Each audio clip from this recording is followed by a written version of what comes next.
Hey, greetings, people of Dromund Kaas. We've got a war recap video.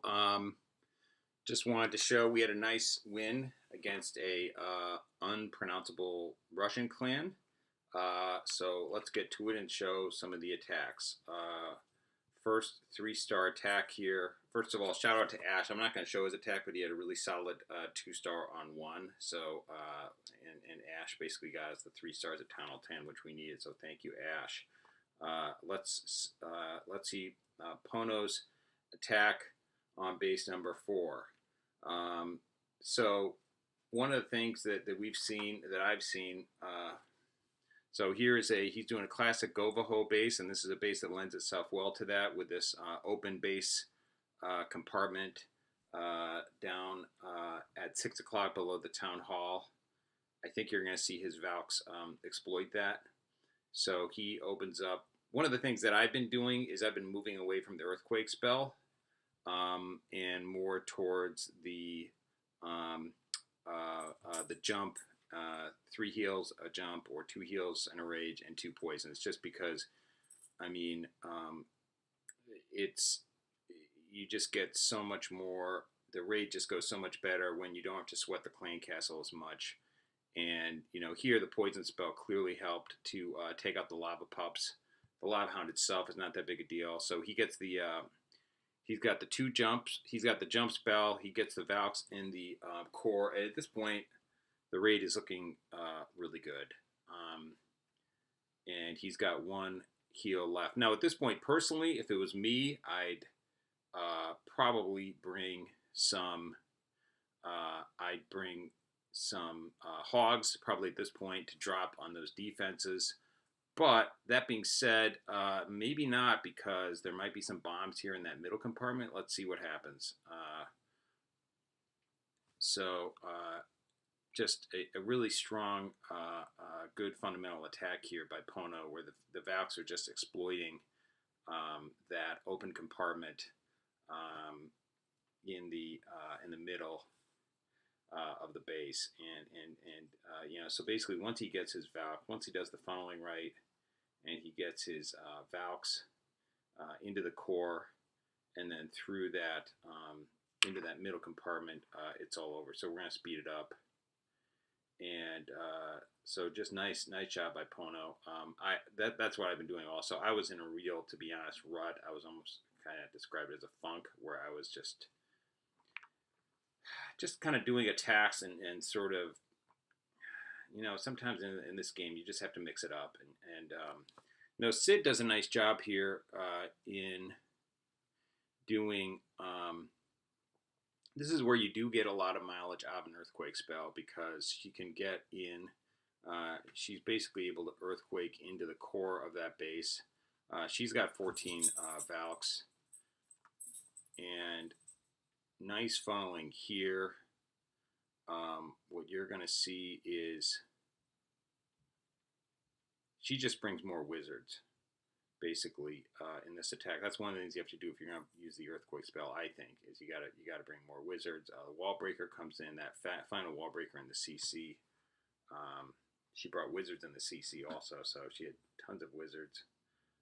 Then she drops the Valks, and she's got 3 heal spells left. So she's going to drop her first heal here, and she's going to need, I would say, she's going to need a lot of heal spells with the density of the DPS in there. So I'm assuming she's going to drop the second one. Yep, there you go. And there's sort of at a point in these attacks where the Valks, you know things are going well when you get to it. Just, it's what I call a numbers game, where the Valks just start to outnumber the defenses, and we're getting pretty close to that right here, where she's got a number of wizards. It's interesting here. It's an interesting choice of bringing wizards. And so 32 seconds left. We're going to speed it up. She's basically got the Valks and the wizards tearing things up. You know, it's really nice to have both wizards and Valks available at the end of a raid, just because wizards can shoot over walls, and you've seen so many raids go badly where the Valks are trying to bang into a wall, and then they all get killed.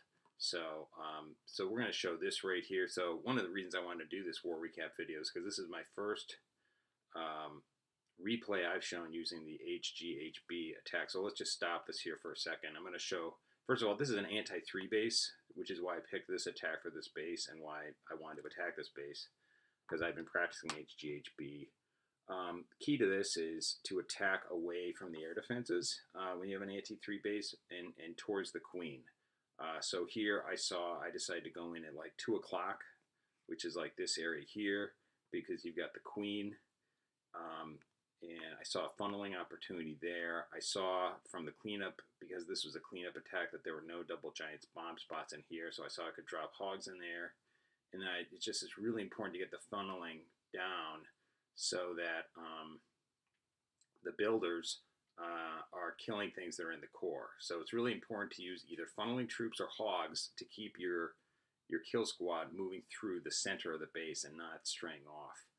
So here, because I'm attacking away from the air defenses to keep the healers alive and get the momentum of the attack going, that's why I chose this attack and this location. I use the baby dragon for healers because there's a cannon there and it's away from air defenses. And I use a second baby dragon, which is a little bit different for me. I might start doing that more, actually. I brought 2 baby dragons.